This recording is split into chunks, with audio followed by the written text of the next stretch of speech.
Okay, welcome to week 4. Wow, that's a bit loud. This week we're going to be talking about concepts and measures. I'm also experimenting with trying to do 6 things at once because a couple of students have told me that the recording from last week's lecture was muffled. So I'm going to be experimenting with using both the regular microphone as well as making my own recording. Hopefully one of those will actually work. And so today, I think it's an important one for all of us to spend time on. Thank you guys for coming or for listening. And this is where we start to shift from purely theoretically motivated discussions about how we know what we know, how do we come up with theories about how the world actually works, and start to get into the messiness of how people try to measure the concepts that we've spent the last couple of weeks talking about. Before I get started with that, I wanted to highlight for those of you who are probably interested, the midterm, we do have a count of the results for what day the Waddle midterm is going to be. It ended up being a tie between Wednesday and Friday, and so in my office hours just now, Sajad and I flipped a coin, and it's going to be Wednesday noon to Thursday at 11:59 a.m., okay? More details about that will be coming up, but basically it's consistent with what we've talked about before in the general structure. Also, all signs are pointing towards an in-person final exam.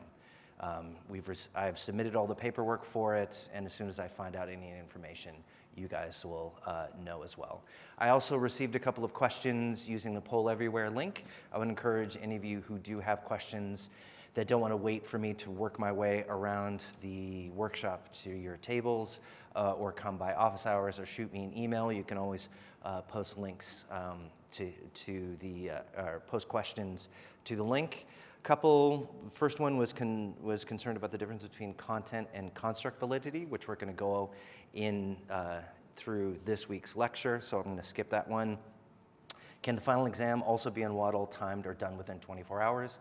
The short answer is no. We're going to be moving forward as far as we know in person, though God knows there might be a meteor or aliens. I've seen everything the last couple of years and nothing would surprise me, but right now it's going to be in person unless you have an EAP that allows you special exam accommodations.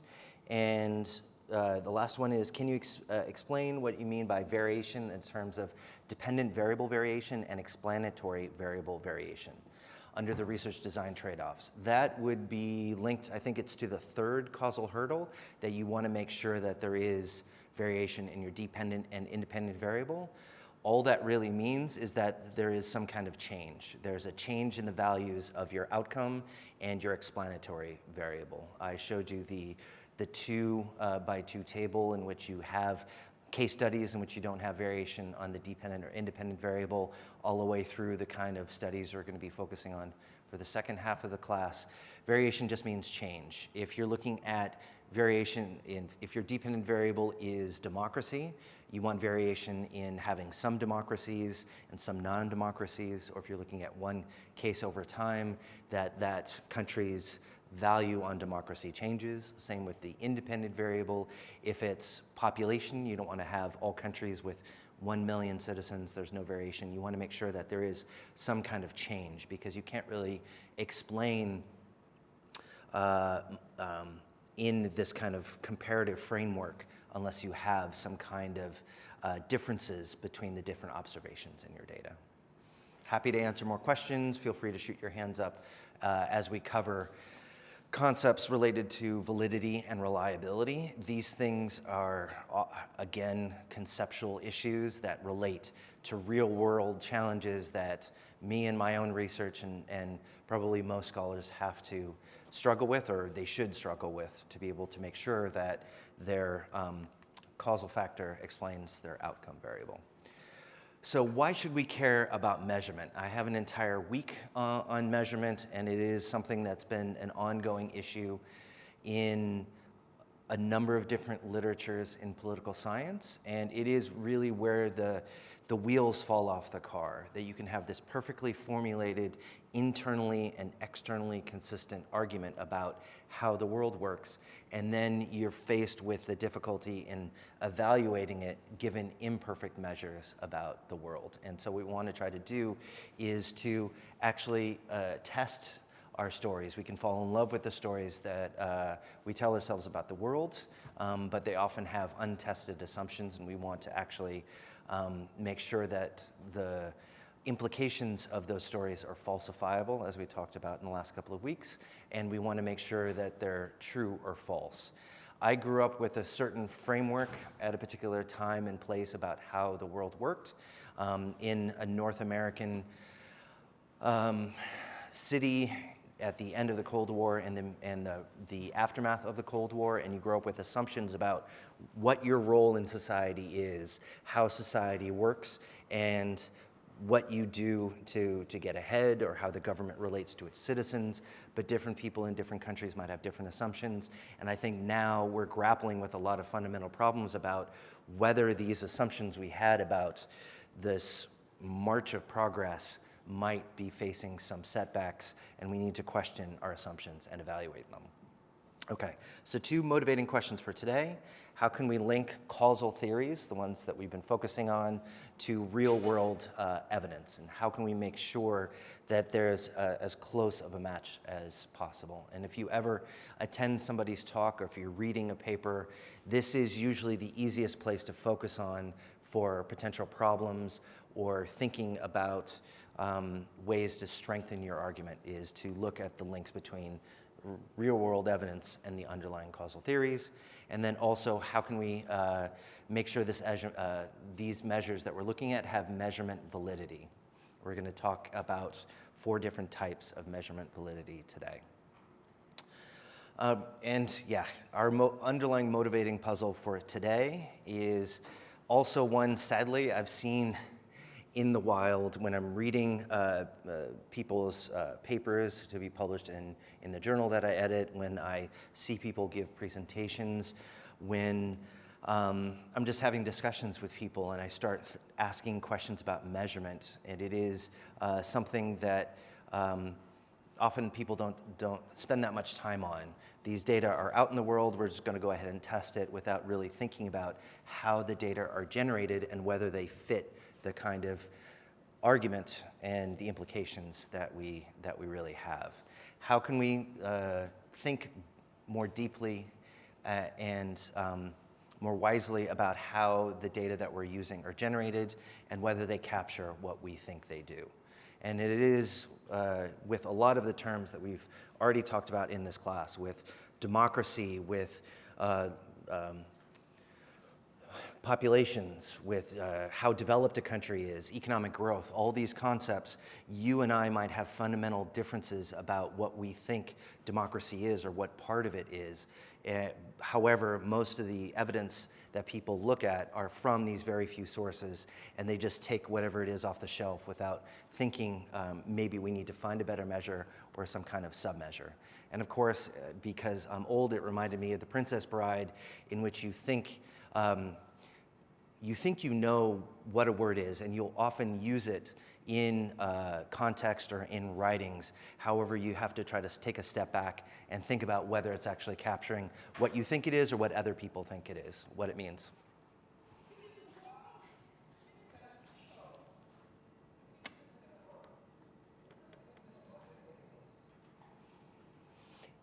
Right? Inconceivable, something that you can't conceive happening, it keeps happening because the man in black keeps climbing the cliff. Anyway, moving from concept to measurements, I take this latter approach over the last month or so, and we're focusing on moving from asking the question, coming up with a causal theory that answers it, observable hypotheses, and the null hypothesis, and then we're actually going to look at empirical tests after the mid-semester break. What I've often seen is people conflating or confusing the terms, kind of like inconceivable, but the difference between a theory and a hypothesis, right? And we've talked over the last couple of weeks, the theory is what you think is the underlying causal mechanism connecting your outcome and what you think explains your outcome.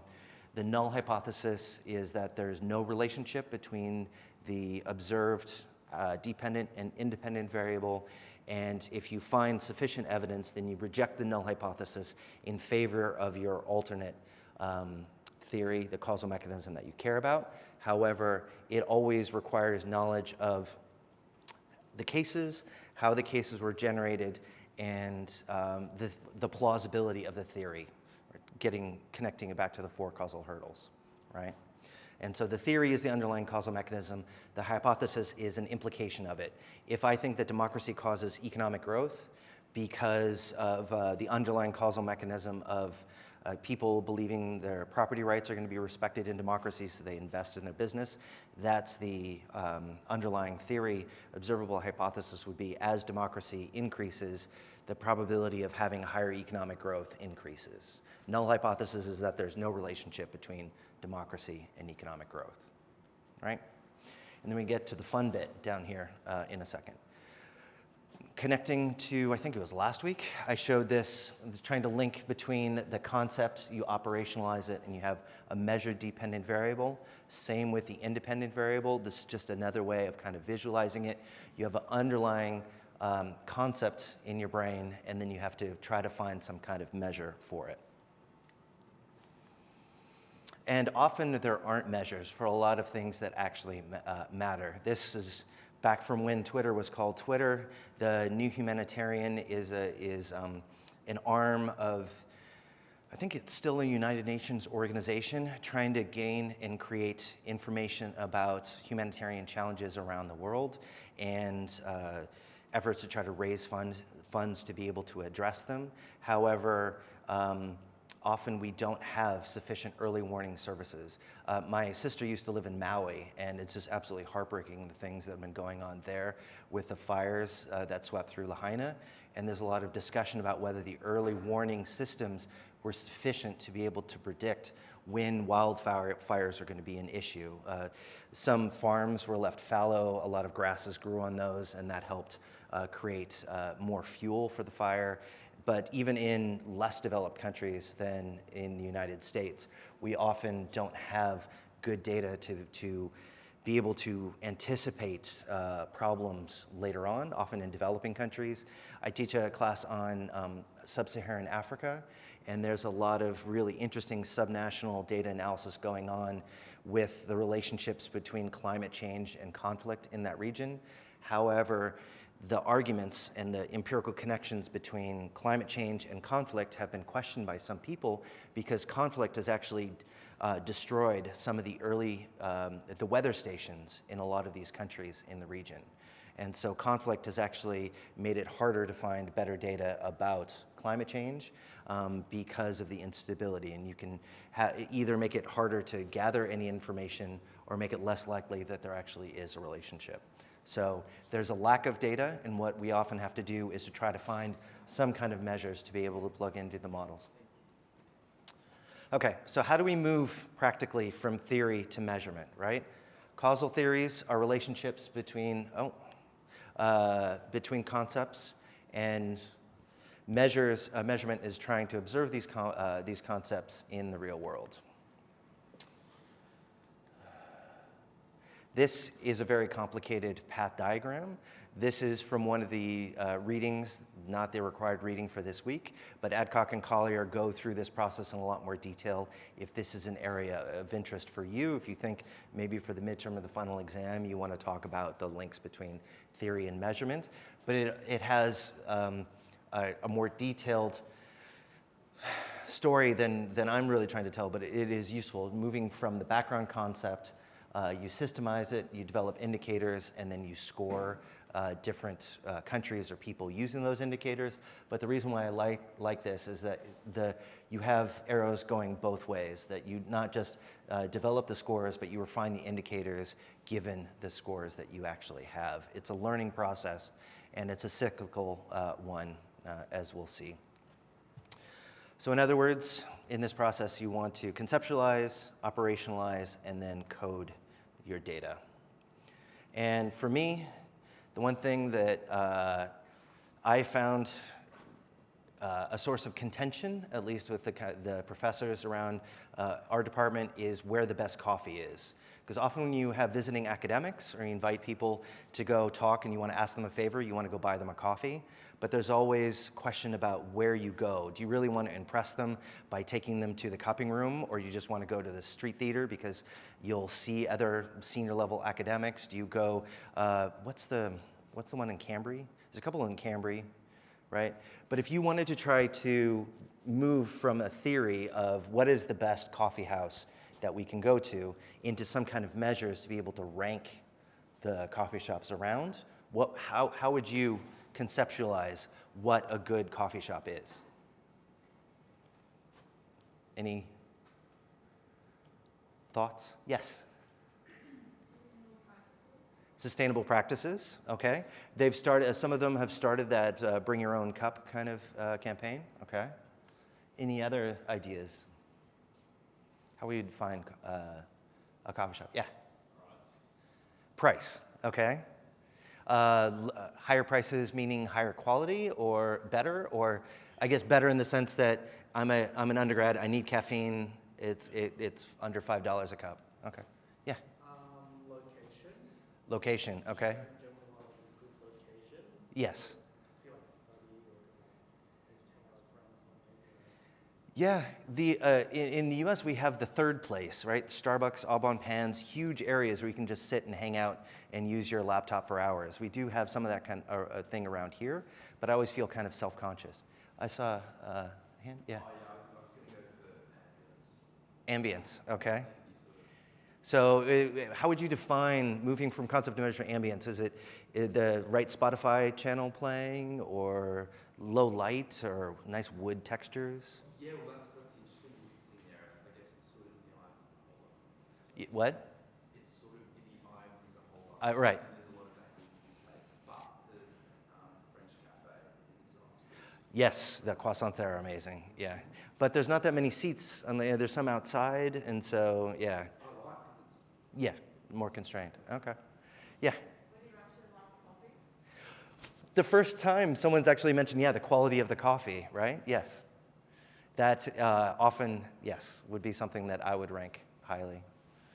But yeah, different people might come up with different definitions of what a quality coffee shop is. If you want to try to create a measure, you have to think who your audience is, what the purpose of going to the coffee shop is for. Is it for the coffee? Is it for the ambiance? Right? Different people might come up with different conceptualizations of what the ideal coffee shop looks like.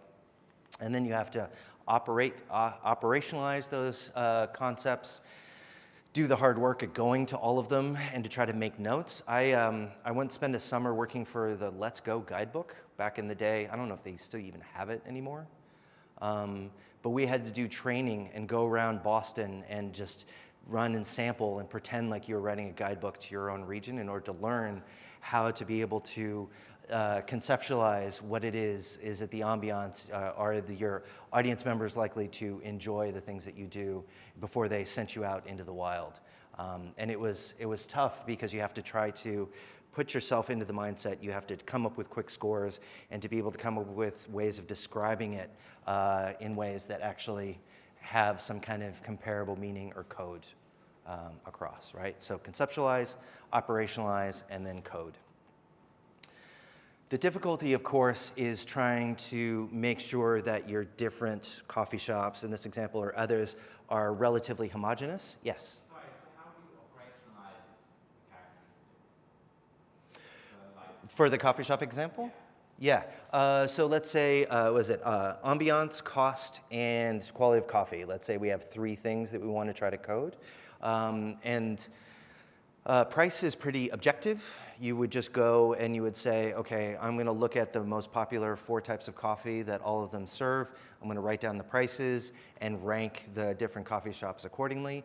Ambiance would be more of a subjective term. So you could go around and either use a pre-existing description of what the ideal would look like and measure that coffee shop against that, or ask or survey people who visited all of them and see which one they like the best. And what was the last? Ambiance, cost, and what? Oh, taste, yes. And that would also be something that maybe you, you try yourself, you hire one of those people that go to the World Barista Championships that Una seems to always do well, and to be able to taste. You want to get people who can discern the different qualities and be able to code them. I think that would be, yeah. So one would be objective, a kind of a continuous measure like cost. The other ones would be subjective and likely to be a Likert scale or a category. But the key is you want to make sure that all the ones that you visit are comparable. They're homogeneous. They share and are similar overall units, right? So you go to freestand, you would have to come up with a definition. And maybe, gosh, does Costco do coffee? They do the hot dogs and the soda and the pizza. I don't know if they do coffee. But would it be fair to compare the quality of the coffee in the Costco food court as opposed to the French cafe in the School of Art, right? So we want to make sure that our units are relatively homogeneous. If you group non-comparable things together, then you might be threatening the connection between concept and measurement. So you want to make sure the connections, the units that you look at are homogeneous. Yeah? So question, comparing this going back to the dependent variables, you said we should have some variation Yes. in the dependent variables. Yes. But the observations, like where we would coffee shops we go to, should be variable? No, so we would define what homogeneous units would be. In some cases, they're easy, like they're a country or an individual. In other cases, you would want freestanding places that sell coffee and croissants and sandwiches or some other kind of definition of what you would consider a coffee shop. You want variation in the quality of the coffee shop. So you want variation in the quality, the overall ranking of the coffee shops, but you want them to be roughly as similar as possible in the products that they serve and the other variables that you're looking at. Yeah. So I don't know if coffee shops is a good example for this one. So what would an example be for the heterogeneous observations for the country ones? So comparing two countries is homogeneous. Yes, yeah, very good question. So the one criticism I have of, and other people have made it too, of the Varieties of Democracy project that code democracy, is they look back at countries going back to the 18th century. And some people say that the 18th century state system, the countries, are really not homogeneous units in the way that we would understand them after 1945, that they are, if you pool all the data together and you run a regression and you put France in 1789 and Rwanda in 2018, those are not really comparable units in the sense of sovereignty, of international recognition, the expectations for holding elections, those kind of things. So in countries, you would want to make sure that they're roughly comparable. And that, Like the difference, you can't be comparing, if you're trying to like determine the highest quality apple, you can't be comparing oranges. yeah, you don't want oranges in your sample, yes. And for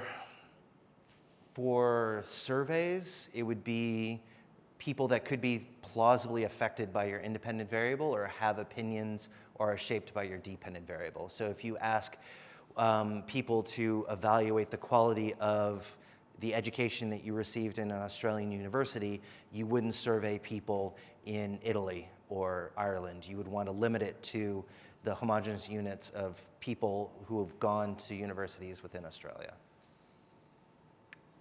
But this is often a debate and something to discuss when you describe your data or when you're trying to test it, is whether all the units in your sample are comparable. Okay. And then there's a lot of different ways of pointing out gaps between theories and measure and different scales. Of course, this reminds me of another very old movie from Spinal Tap. Very special because if you can see, the numbers all go to 11. Look, right across the board. 11, 11, more 11, And stop to 10. Exactly. Does that mean it's louder? Is that any louder? Well, it's one louder, isn't it? It's not 10. You see, most blokes have been playing at 10. You're on 10 here, all the way up, all the way up, all the way up. You're on 10 on your guitar. Where can you go from there? Where? I don't know. Nowhere, exactly. What we do is if we need that extra push over the cliff, you know what we do? Put it up to 11. Yeah, exactly. One Why louder. don't you just make 10 louder and make 10 be the top number and make that a little louder? These go to 11. It's a classic example just because I love Christopher Guest and all of his movies, but also it's because the goal is to try to be as loud as possible, and just because they added one number on there doesn't mean that there's a fundamental change in the measurement of how loud something is, right? So you have to make sure that you're not falling in love with your theory or falling in love with your measurements. Two ways that you can have errors, two types of errors when looking at measures that we're going to see practice in in workshops as well as later on in the term, are systematic and random measurement error. Right? Measurement error is the gap between the measured value and the true value of something. And what we want to do is we want to try to think about systematic and random error, but in the end, we really only have control, and we want to try to shape the extent to which there is systematic measurement error. But often people neglect, or they don't recognize the importance of random error. And I really do think, as I get older, the sheer randomness of a lot of complex social interactions is something we overlook. And the reason why measurement error matters is because of, I don't know if you've seen type 1 and type 2 errors. These can lead us to reach conclusions that are either false positive, right, telling men that they're pregnant, or false negative when they are pregnant, but they're told that they're not, right? So measurement error can lead us to incorrect inferences about the state of the world. Type 1 is false positive, type 2 is false negative. Often easy to confuse the two. This is one kind of way to heuristically remember the difference, but the idea is both. You're making a conclusion that's incorrect, either one direction or the other. So random error. This is something that is just in the nature of the data generating process that we can't control and we can't systematically measure. One of the most depressing articles, but also really the most compelling and thought-provoking articles that I've read is this article by Eric Gartsky called "War is in the Error Term." He comes from the kind of formal, rational choice approach to understanding international conflict. Any of you IR students come across this one before? Yeah?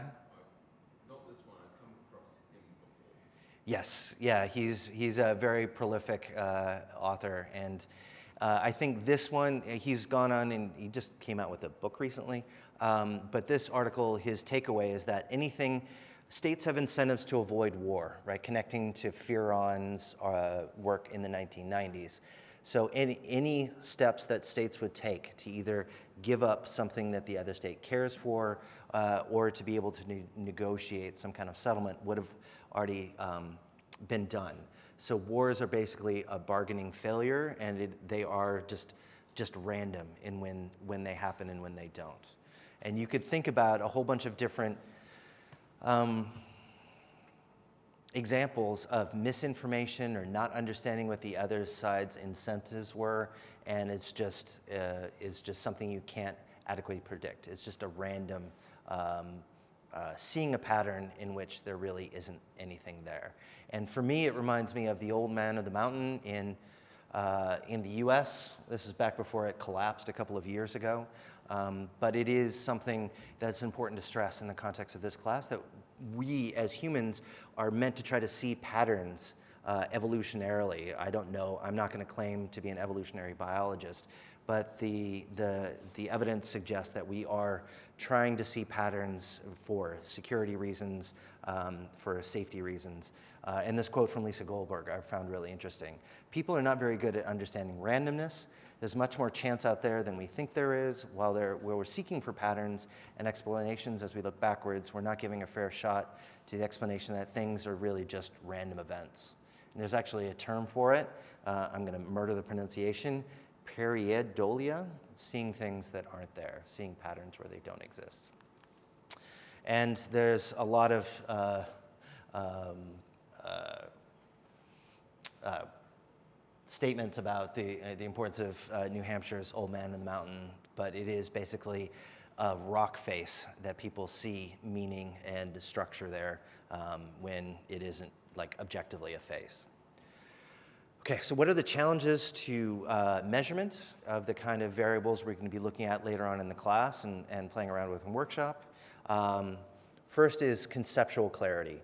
Do we know what we want to measure, right? That's what we started thinking early on in the questions that we're asking and the kind of theories that we're telling. We want to make sure that we have as concrete a causal story as possible so that we know what we need to go look for in the world, that we have a clear concept. And it's weird, you know, taking a political analysis class and spending a month so far focusing on these kind of theories, but it's like giving a toddler a loaded gun, which is something that happens a lot in my old country. There's been at least 2 toddler shootings every week for the last year in the US, I was just reading. We need to define our concepts before we need to go and look for data out in the real world.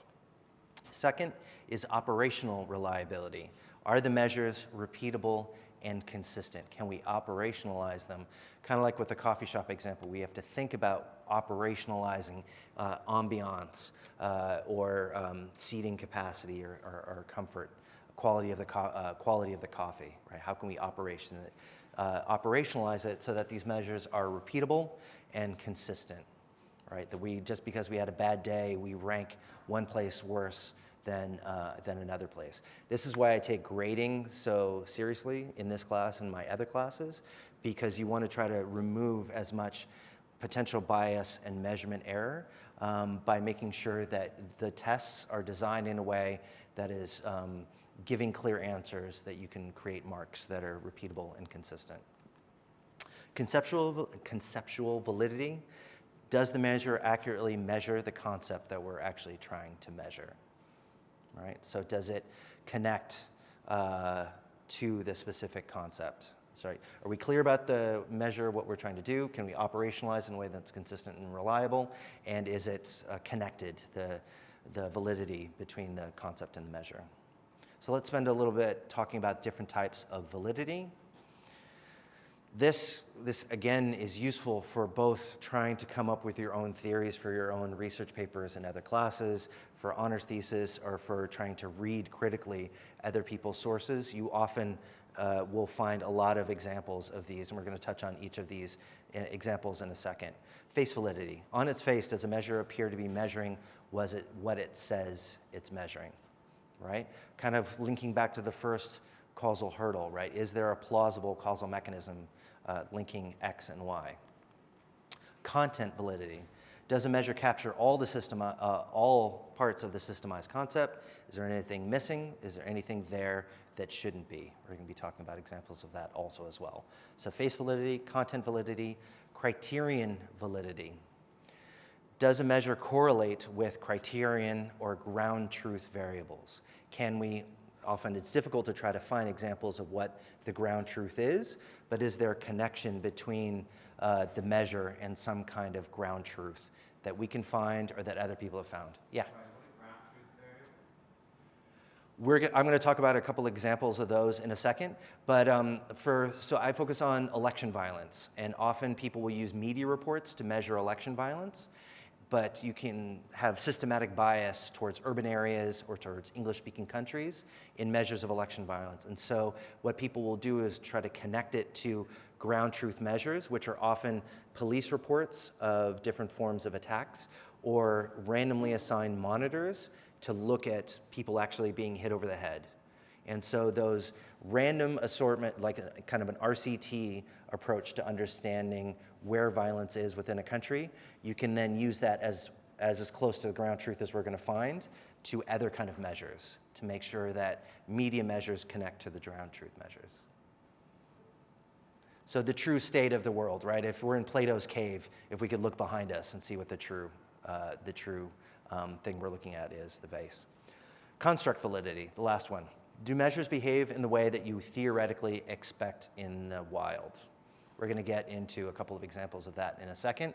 But if they give you kind of weird or nonsensical predictions or relationships, then you should take that step back, kind of like in that causal diagram, and think about how these things are constructed. And these are often easy to overlook with heavily aggregated measures, like we're going to talk about with democracy, economic development, or else other examples. Okay, so face validity. Does the measure meet the smell test, right? I used to code lots of constitutions in grad school to pay my rent, and so my prime example of this is the North Korean Constitution. Have any of you read the North Korean Constitution? Here's your chance. There's an English language translation. Article 64 of the North Korean Constitution says the state shall effectively guarantee the genuine democratic rights and freedoms, as well as the material and cultural well-being of all of its citizens. This, for me, would raise questions about face validity in whether, this is a kind of, it's not a measure exactly, but it's an indication of what the country says they're going to do to respect their citizens' rights. This raises face validity concerns, that there's a fundamental disconnect about what you know about North Korea and what they guarantee in their constitution. Content validity. Does a measure capture all of the systemized concept? Is there anything missing or anything there that should not be? Democracy is something we keep coming back to in this class and often in political science, because it is one of those fundamental ways of conceptualizing the relationship between the state and their citizens. The state has the monopoly on the legitimate use of force, and the state therefore has some tangentious relationship with its citizens, and there are different rules and procedures in different countries for giving some input by certain parts of the population to who rules them. In North Korea, it is often, I'm not a North Koreanologist, but is it the military? Is it the hereditary system that has been observed for the last 50 or 60 years, right? With democracy, this is the polity coding. You might have seen polity in some of your other articles. They conceptualize democracy in a very specific, highly aggregated way with four main elements. How executives are recruited, either elections or not, how open it is, what constraints are being placed on the chief executive by the parliament, and how competitive political participation is. Others have said that is a kind of it's more of a more complex of a definition than those that just say a democracy just requires elections, or there's elections and then there's some alternation in power.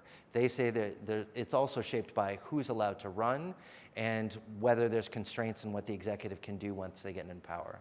Others would say this misses a whole bunch of content that makes a measure of democracy valid for what I'm interested in. I do research on human rights, and there really is no part of the polity measure that conceptualizes a state's protections for minorities within their borders, the relationships between the powerful and the non-powerful in that system. And so maybe I would need to have content validity, a measure that includes those kind of relationships with human rights protections, right? So content validity is your measure encompassing everything that you really are focused on with your theory. Getting to the criterion validity, this one I think is really interesting and often hard to do in some areas and easier in others. I don't know how many of you have seen Le Grand K in person. This, until a couple of years ago, was the ground truth for what a kilogram is. And so people would go and be able to measure or compare their standard of measure compared to that. Now it's a mathematical formula related to some degradation of some isotope. I forget what it is right now. So it's made to be a function of a mathematical relationship instead of a physical one. But elections could also be one in which you have a measure of ground truth to compare surveys against. Right? The ground truth is the counting of the votes, how popular one party is compared to another. They can check that against the ground truth by the election, if the election is truly free and fair. Construct validity. Do measures behave in a way that you theoretically expect in the wild? This can be difficult to come up with examples again, but as you do that process, it is, you want to take a step back from your results and think, wait, is this constructed in the way that I think it is if it gives us results that are counter what we think we know about in the world? And for this, I was thinking about this article that looked at institutionalized democracy and good governance. And you actually see countries that score quite poorly on institutionalized democracy measures, but quite highly on good governance measures. And that, for me, would raise red flags or make me think about what are those countries or those cases telling me, or how are they coded in a way that allow them to have quite high measures of good governance, but low levels of institutionalized democracy? Is it Singapore? Is it some other kind of cases that make me think about how our measures are constructed? Right? Yes? You say theoretically expected in the wild. What does this like in the wild? That example there is the clearest one that I could think of. But so we're going to, in workshops, we're going to talk about corruption this week, how corruption is conceptualized, how it's actually measured. But if you found, I'm going to make up an argument and say that you expect as corruption goes up, economic growth will slow down because there's going to be more slippage, money is going to escape the system into private pockets. And so if I find a couple of countries that are scoring really high on corruption and really high on economic growth, that would make me think there might be some construction issue in my definition of or measurement of corruption or on economic growth. So if it's something weird, something wonky, something that doesn't really fit my theoretical expectations, that you could think of, maybe it's something that's a flaw in my theory, or maybe it's a flaw of the measurement. So you always want to try to connect it to theory, but then you also want to think, okay, how are these measures created? Because very few people actually, unless they're generating the data themselves, know the details of how something is created. Okay, so how can we connect this to validity and reliability? Can you think of a valid but unreliable measure? And I can define reliability for you, but we just kind of defined validity in the previous slides.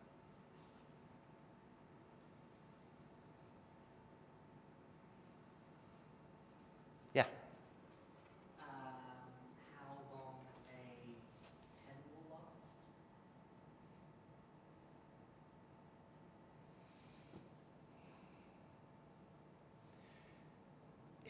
Is the measure the pen itself or the time? Time it will run out. Okay, I could see that. Any others? Yeah. Coffee, how much do you like a coffee place on a certain day? Like how much do you like a coffee place after visiting a few months, which is a valid measurement, not reliable. Yeah, I would say with that example, there would be some kind of measurement error in your measure of the quality of the coffee. Is it, yeah, I'm trying to think of what kind of measurement error, stochastic measurement error that would be in those examples. I was thinking more of like polling results. You see polling plus or minus a different percentage given the size of the sample. So it'd be valid in measuring that particular sample, but it might be unreliable in countries that are heavily polarized, like the US, in which you have a quite close relationship between both different parties. So it's valid because it's measuring the underlying approval or disapproval for a particular party or a candidate, but it could be unreliable if it's in incredibly close countries in which they're often inside that standard of error. Was there another one that people had? No? What about the other direction? Reliable but invalid.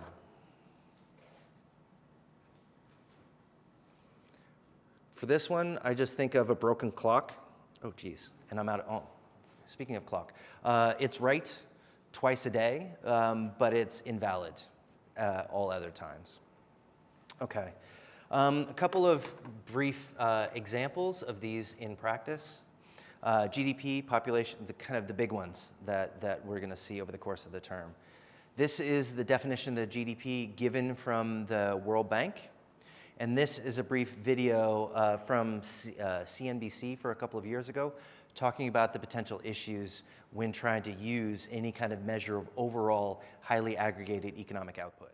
How do you measure the size of an entire economy? Let's say I buy a coffee here in London for £3. Those £3 are factored into the United Kingdom's GDP. And so is this barista's salary and this espresso machine. In fact, most of what's around you is part of GDP.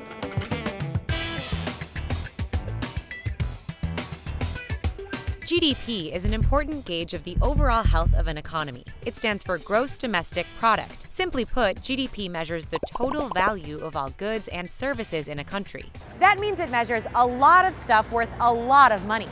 Here in the UK, GDP is around $2.5 trillion per year. In the United States, the world's biggest economy, it's around $19 trillion every year. How do you get to these numbers? Well, you can calculate GDP in a few different ways, but the most commonly used equation goes like this. Consumption plus investment plus government spending plus net exports equals GDP. Let's break that down. Consumption is another way of saying consumer spending. It's the money you or I spend on physical goods like coffee and on services like a haircut. In many developed economies like the UK or the US, consumer spending makes up more than half of a country's GDP. The second part of the GDP equation is investment. This measures how much businesses spend on things like buildings, land, and equipment. It also includes a major consumer investment, buying a home. Investment can take a hit when the economy is suffering. You can see in this chart domestic business investment plummeted in the US during the financial crisis. That's because companies were trying to save money instead of putting it towards things like factories, machinery, and equipment. Okay, now we get to government spending. This is the money local, state, and national governments spend on things like roads, schools, and defense. Government spending varies a lot depending on each country's approach to public goods and services. Take, for example, France, where government spending amounts to roughly 56% of GDP. That's compared to 41% in the UK and 38% in the US. That brings us to the final part of the GDP calculation, net exports, or exports minus imports.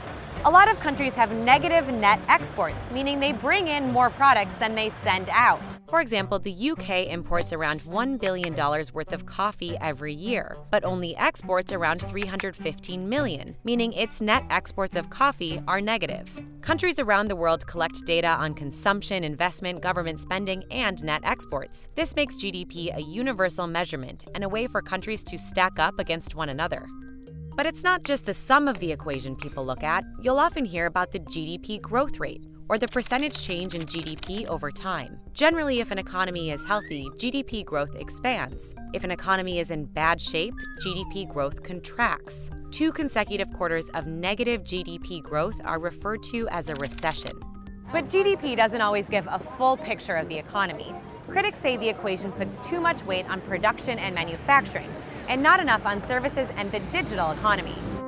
Just think of Spotify. For $10 a month, you can listen to unlimited music from a huge range of artists. In the past, you'd have had to buy all of those albums separately, with each one contributing to GDP. It's hard to factor a digital service like Spotify into the GDP equation, which is used to measuring physical goods. GDP also doesn't measure economic equality and well-being, so even if a country is really rich according to GDP, wealth may be spread unevenly. Plus, GDP excludes unpaid work, like volunteering for charity or childcare, and it doesn't factor in costs like pollution or illegal activity. Some experts have come up with alternative measures to GDP that measure overall happiness and quality of life, but so far none of these have stuck. Maybe it's just too hard to put an economic value on that first sip of Morning Joe. And I know we're running out of time, so I'm not going to have time to get to the other examples, but I think this is a really good example in trying to think about what is it about economic production or the size of the economy in a country that matters for your particular theory. Is it government spending? Then maybe you want to focus on a sub-measure of that so that other things like exports or customer spending doesn't get in the way. Others have kind of come up with other measures. Bhutan has the Gross National Happiness Index. I believe the Australian government is trying to come up with other measures of well-being to try to get at a more reflective measure for what we actually care about. But it is one of those examples in which you have something we've probably heard about for years, but I don't know about you, but a lot of people that I know haven't really thought about the extent to which different parts of that equation, what goes into those different parts of the equation. I'm out of time. We're going to talk and practice issues around concepts and measures in workshop. If you have any questions, let us know. Otherwise, we'll see you in workshop. Thank you, guys.